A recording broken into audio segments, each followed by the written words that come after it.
Hello there, good evening, good morning, or good day. Tip my hat to you, dear viewer, whenever you may be watching. I thought I would make a quick video and demystify some of the modern day jargon used by spiritualists, psychics, and tarot card readers here on the internet.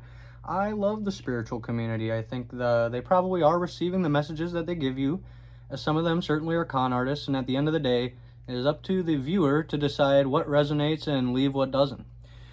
But they tend to use terms that are often confusing or even sometimes fear-mongery, a little bit frightening if you don't understand what they're truly referring to. So I'm here to demystify some of these terms for you here and now. When a spiritualist, psychic, or tarot card reader tells you something's going to happen in court, whether it is you are going to have a win in court or somebody else is going to lose, they're almost never referring to a real court case within our physical reality. They are almost always referring to a type of spiritual court. I like to think of it as the universal karmic credit system. Karma keeps impeccable track of itself, so works in mysterious ways. There's no way to prove it, but to those of us who are really paying attention, it's easy to see. Millionaires. When they say you are going to meet a millionaire, they do not mean you are going to meet a physical millionaire of material value. It doesn't refer to money. This refers to a type of spiritual millionaire, or perhaps an opportunity for growth, a challenge to one of your fears, or something you maybe have been holding back from accomplishing. Somebody, maybe a new relationship. Maybe it ends up being like one of your old ones and you have a second chance to make a different choice. This would be a spiritual millionaire opportunity. Perhaps it is a shaman or a priest. Just because someone is a spiritual millionaire within their religion or group does not mean it will actually benefit you. It does not mean that. I have certainly met people I would consider to be a spiritual millionaire of a different creed and belief system, and they are often some of the most egotistical and oppressive people I've ever met. They are mistaken. They believe they want to help you.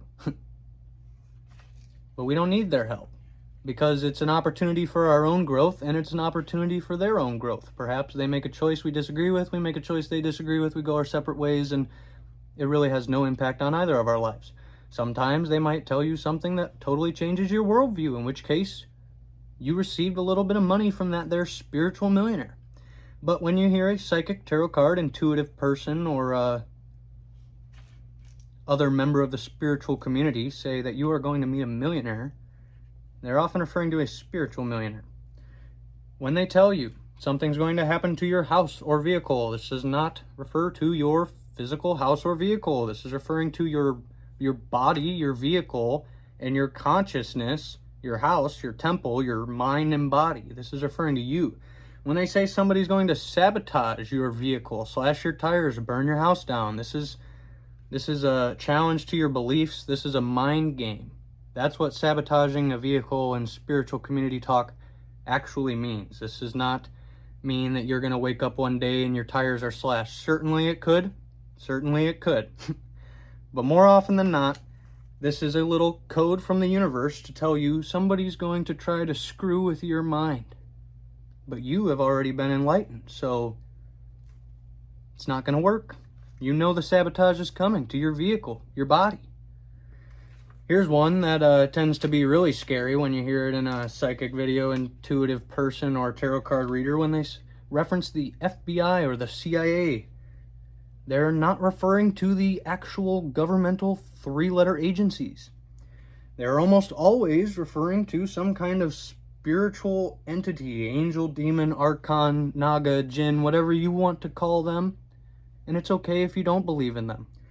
They're not referring to the FBI or the CIA in reality. It is a type of spiritual equivalent, let's say. Members of the universe, extra-dimensional beings that work upon the karmic credit system just as we humans do.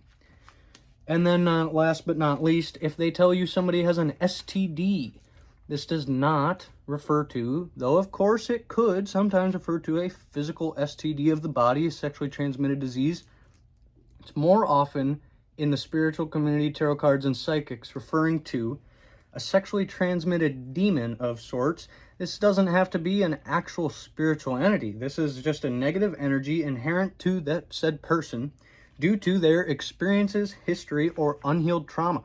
From a purely psychological view, all of these things that I've just explained to you are due to the person you are interacting with, experiences, history, or unhealed trauma, or healed trauma in the case of a spiritual millionaire of sorts. Good luck, everybody. I'm not sure how many of my viewers are spiritualists to begin with, interested in psychics or tarot cards, but I will be your enlightened individual who has done his research to explain to you and decode the coded languages. Thanks for watching, and good luck, everybody.